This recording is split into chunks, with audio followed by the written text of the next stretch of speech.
Magandang tanghali po si Catering. Sinamahan ni Catering si Mrs. niya para ayusin po at mag-renew po ng business permit at mayor's permit. So para po sa kaalaman ng mga tangkero ng Caloocan, ang pag-ayos po ng mayor's permit natin ngayon ay ang location po, no? Ay may satellite offices po sila dito sa may Kaimol sa Caloocan. Ayan, Kaimol, Caloocan. Kaya sa mga taga Caloocan, baka maligaw ho kayo. Nandito po ngayon sa Kaimol ang satellite office ng eka nga ay mayor's permit or BPLO. Third floor, ano? To be exact, third floor. Ayan. So ngayon ay i-interviewin natin si Mrs. para din po sa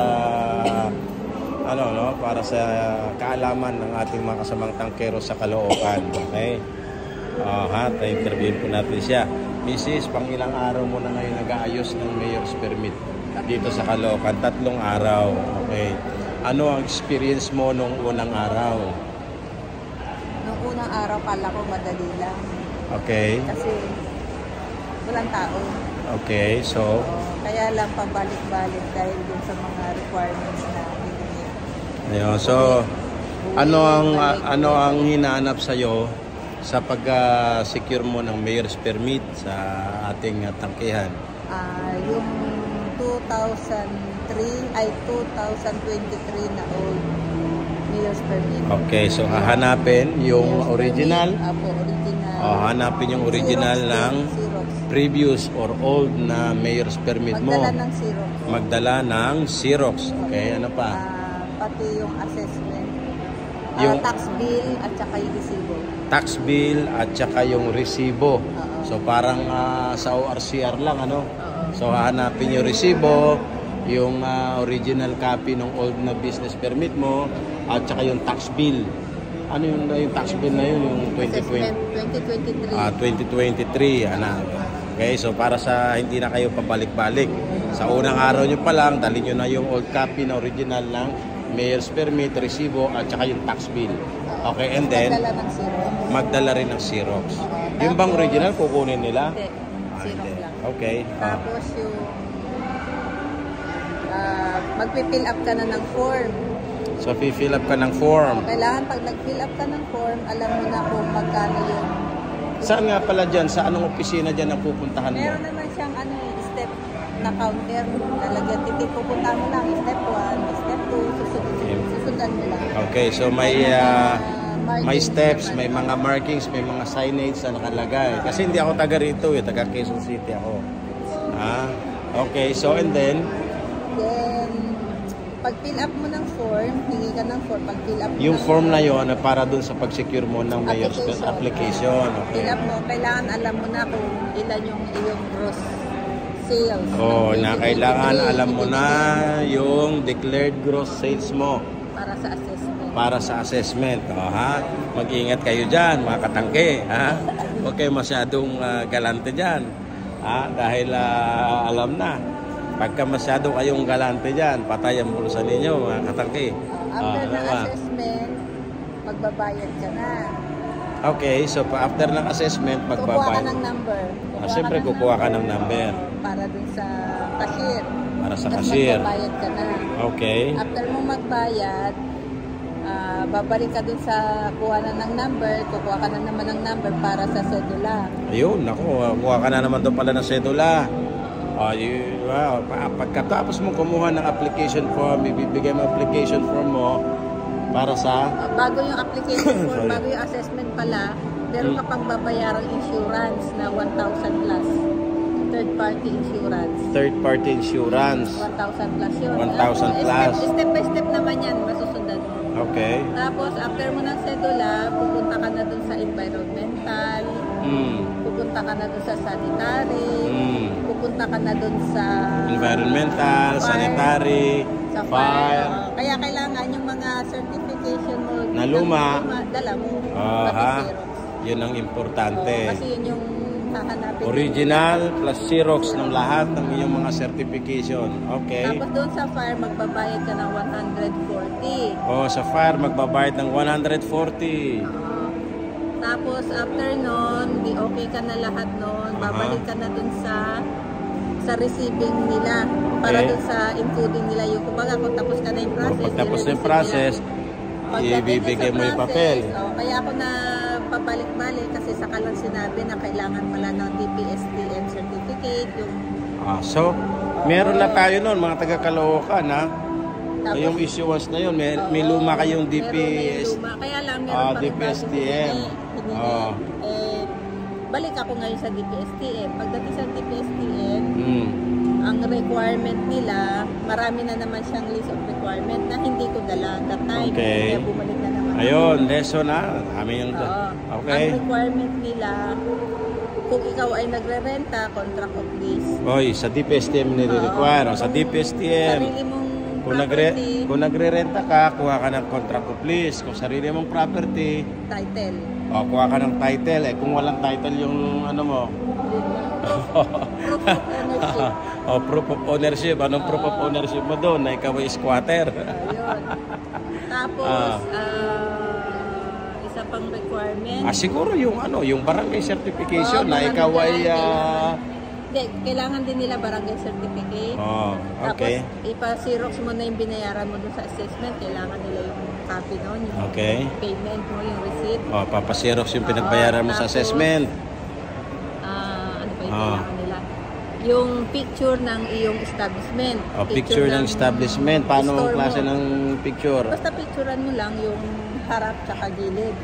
Gilid. Nakita yung kalsada. Nakita yung kalsada kasi PSTMB, Public Safety, Traffic and Management, siguro yan. Gusto nila makita. Department, tapos yung sketch, print out ng sketch. Ayan, para in case na may madali ka mapuntahan.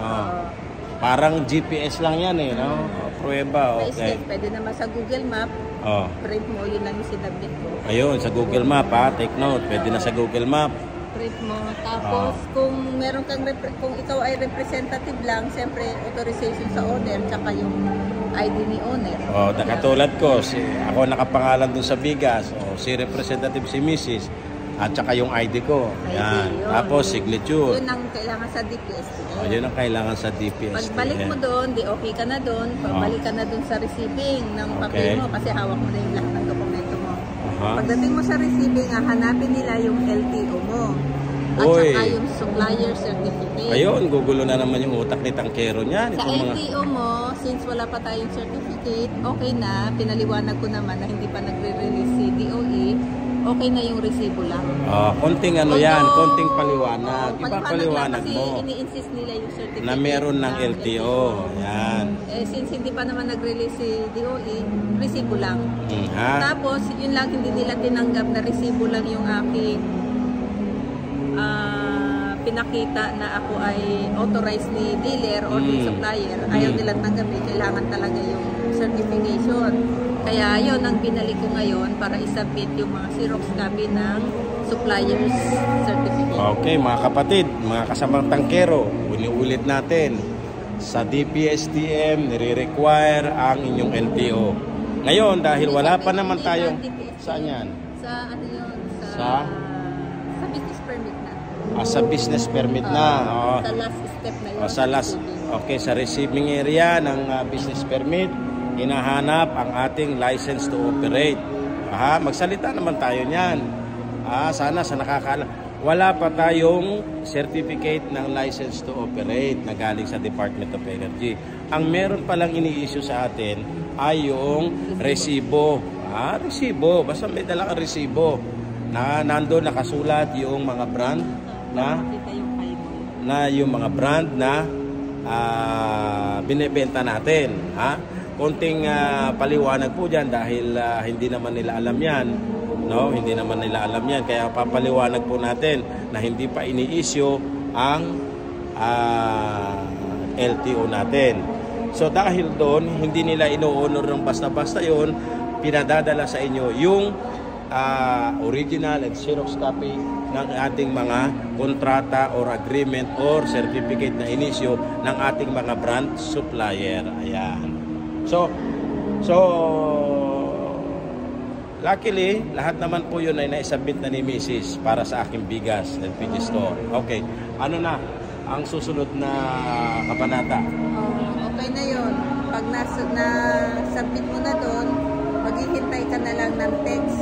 Doon, magte-text sila sa'yo na okay na for pick up yung business permit. Okay, dahil depende, no, after na ang PSTMD ay magkakandak pa rin ng ocular inspection doon sa Friday.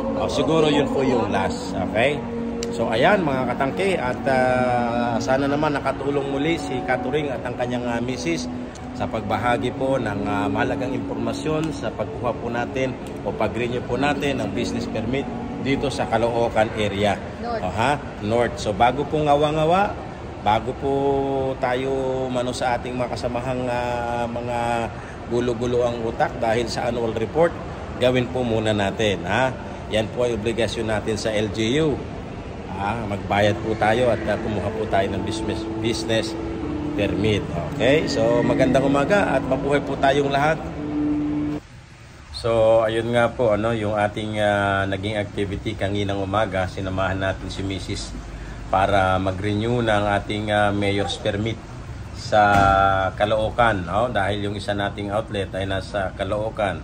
So ngayon ay nandito naman po tayo sa Quezon City sa isang outlet natin po dito, Si Mrs. kasi ang personal na nagmamanage po doon, while si Katuring ay dito naman po tayo sa Katuring, dito po sa may Quezon City. Okay, so senior lamang po natin yon para sa mga taga Caloocan. Ang number 1 po natatandaan natin, kinakailangan ay may Xerox copy tayo, then may original copy tayo, lahat po ng ating mga originals. Nagpumunta po tayo doon. Then sa Kai Mall po yon, sa may Almar, sa may po yun, sa Almar sa Barte. Doon po yun. Mayroon po silang opisina doon at nagpa-process po sila ng business permit. So, doon nga ay hinanap ng taga ng Caloocan, BPLO, yung LTO natin. Akala ho nila ay meron na ho tayong certificate na ito yung license to operate na nanggaling ng DOE. So, pinakita nga natin doon yung resibo, pero hindi sila satisfied doon at hinahanap nga po yung mga kontrata natin, yung certificate o yung kontrata natin o yung agreement natin kay brand. So dalhin nyo po yun, magdala po kayo ng mga Xerox copy ng inyong mga brand, inyong mga agreement or kontrata sa inyong pong brand suppliers para mapaikli po ang inyong araw ng pagproseso. Talaga hong masalimuot, talagang mabusisi, at pag mahina ang PC, mababanas, mabubuisit tayo at ang dami ho na naman nating ilalabas na mga masasamang saloobin natin, Pero sa halip nga na negatibo ang nangingibabaw sa ating ay pagmamanage, pagpapatakbo ng ating negosyo, ay simulan na lang natin, gumawa tayo ng paano ba natin makukomply itong mga requirement na ito, natural yan na tayo po nababanas, tayo po naiinis sa mga ganyang klase ng requirement dahil in the first place ay lalo na sa mga katulad nating mga malilit na tangkero, sa karamihan talagang halos last year lang at ngayon lang po tayo na-experience yung mga yan dahil mostly naman talaga wala yung mga yan dati, meron required na po yan, hindi dahil wala yan dati, every business kinakailangan yan, meron po tayong mga barangay business clearance, and then meron tayong mayor's permit or business permit na nanggaling po sa ating city hall, which is normally yan po ang requirement sa lahat po ng mga legit na business. Kaya lang dahil maluwag dahil maluwag at hindi gaano tayo pinapansin, kaya sige lang, enjoy to the max tayo na magbenta ng produkto ng LPG without following any regulations. Kaya hindi natin naramdaman yung prevailing na regulatory law tungkol dyan. Kasi meron na po tayong mga regulasyon dyan na nakatas po sa oil industry management ano po yan, no? na may batas na po dyan na nakapalo po dyan yung ano po natin sa LPG. Nga lang, dahil na rin nakakompact po yan sa isang regulatory law kasama na ibang mga petroleum products, ay hindi tayo gaanong masyadong napagtuunan. At doon lang pa sa mga planta-planta, no? Sa mga may-ari ng mga brand, usually nakikita natin ang implementasyon. Ngayon, talagang isinama na po tayo dyan. Tayo pong mga malilit na mga players. Oo. Alam ko na hindi po tayo sang-ayon dyan. Dahil unang-una naniniwala tayo na mas maigi po na ang pagtuunan ng ahensya ng gobyerno, particularly ng Department of Energy, ay ang pag-implement dito sa mga refilling plant na ito, na alam natin na siyang pangunahing na violator at lumalabag sa mga regulation na yan, yung mga illegal refilling na yan. Sabi nga namin na habang nagkakape kami ni Mrs. ay tama nga naman, no? Imaginein mo, pagka yung isang planta ang iyong tinutukan, para i-require strictly itong requirement at ng mga guidelines na yan, ilang libong mga outlet ang mapasusunod yan. Dahil kung i-strictuhan talaga at tututukan talaga ito pong mga refilling plant na ito, at hindi sila papayagan makapag-refill ng mga substandard o mga generic na tangke na yan, edi hindi rin nila tatanggapin itong mga generic ng mga outlet na yan. Dahil yun nga, sabi nga nila, ewan natin kung gaano katotoo ito, pero marami pong mga nagsasabi na talagang parang nagkakalukuhan lang yung mga kunwaring surprise visit na yan.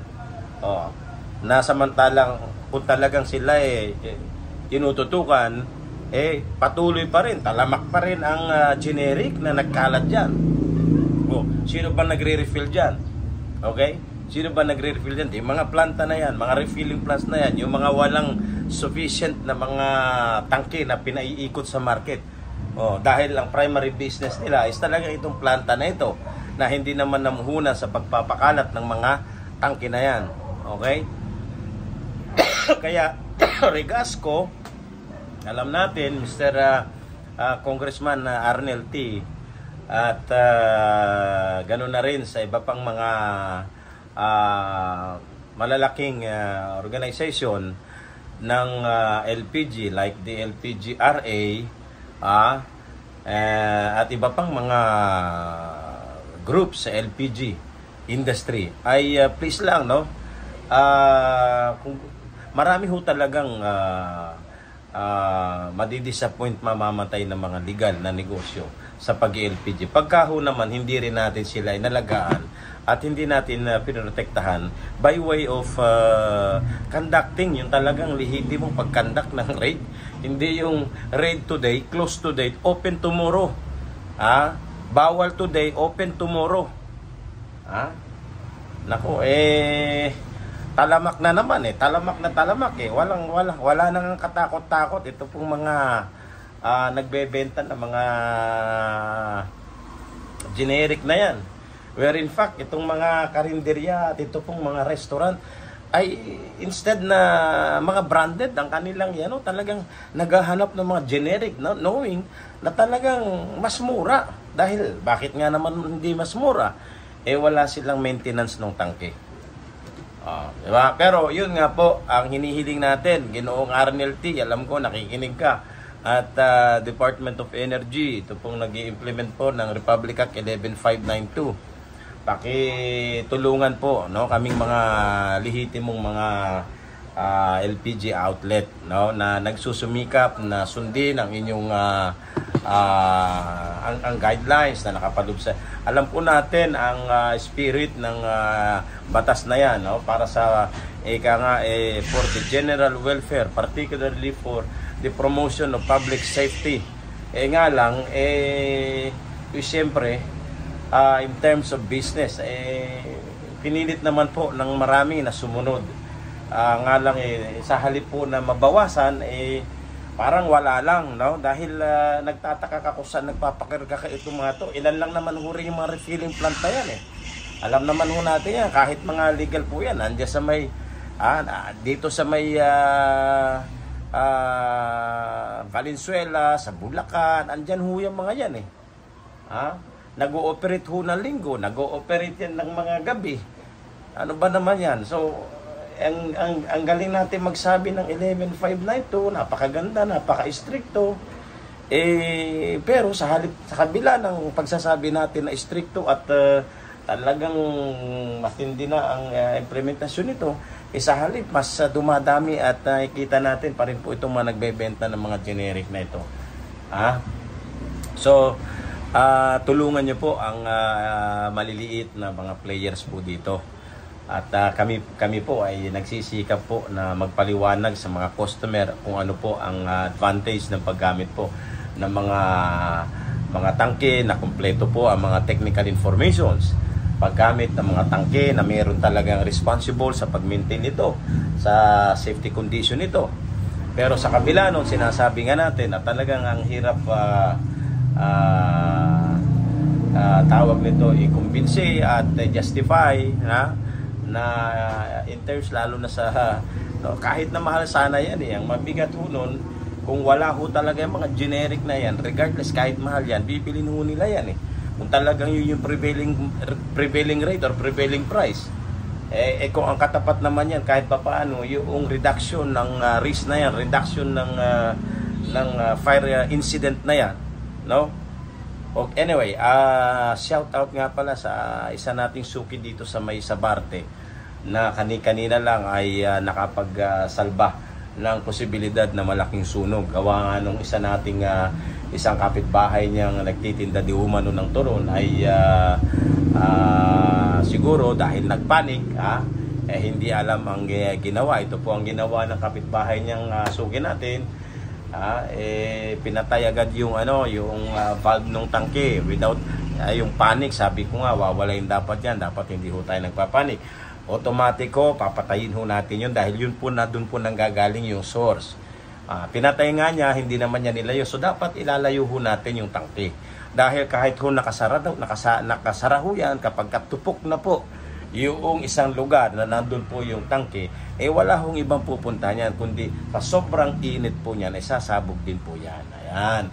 So kapag pinatay ho natin yan, ilalayo po natin yan. So yan po ay ang safety tip po natin sa ating mga mahal na suki. Then likewise, wag ho nating sa tarantaw natin, nakala ho natin, makakatulong, sinasabuyan agad natin ng tubig yung burner, kung ano man yan, lalo na yung nagluluto dyan ng turo, nagluluto ng mga igado dyan, hindi ho makatutulong ho yan. Kanya malaking bagay ho, ito pong mga kusina natin, lalo yung mga may karinderya, maglagay ho ng kahit naman isang maliit na sa timba na punong-puno po yan ng mga buhangin. May nabibili naman po dyan sa hardware, kahit bili lamang ho kayo ng tingin na 2 maliit na sako, ay pwede po natin gamitin yan at yun po ang isaboy natin ng biglaan po dyan sa burner na tinutupok ng apoy.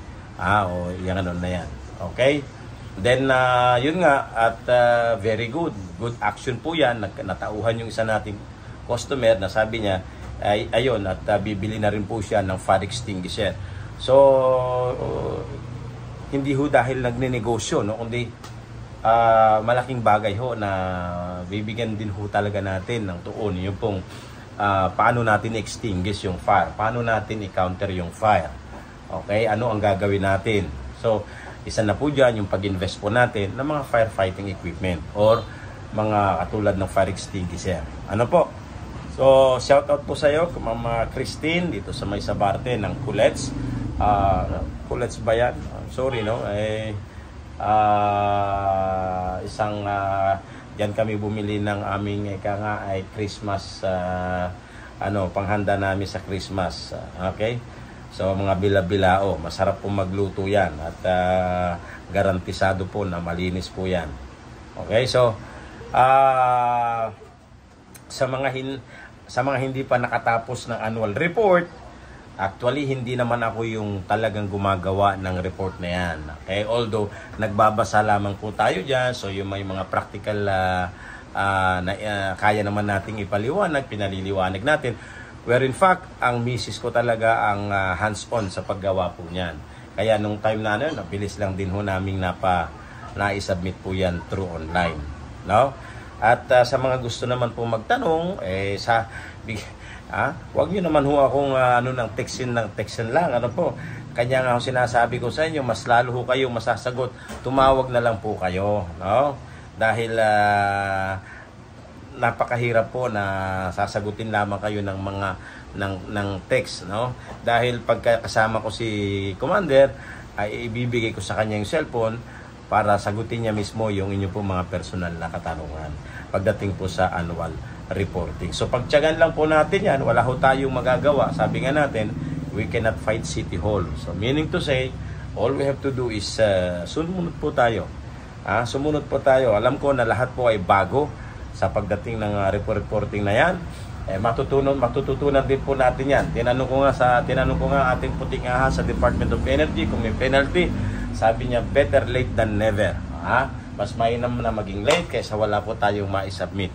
Hindi na natin pinag-uusapan dyan yung penalty. Sige lang po, gawin po ninyo yan. Yung mga kaya gusto nyong itanong, magtanong lamang po. Wala namang, pagka hindi ko kayo nasasagot saan, huwag ko kayo magtatampo. Baka humamaya, nagde-deliver si Catering. Okay? So, konting tiis lang, konting tiyaga lang. Andito na po tayo sa negosyo na ito. Mahalin po natin yan at pagpatuloy po natin, na i-manage po natin. Huwag po tayong masyadong demanding sa halip. Kumilos po tayo at mag-market po tayo. Tuloy lang po ang market at never expect too much. No, hindi naman kung market mo ay babalik na agad bukas. No, may mga ganun na babalik agad bukas. Pero that doesn't mean na huwag ka na magma-market pag walang bumalik. Okay? Tuloy lang po, no? Tuloy lang po ang ating marketing. Mabuhay po tayong lahat at maraming salamat po.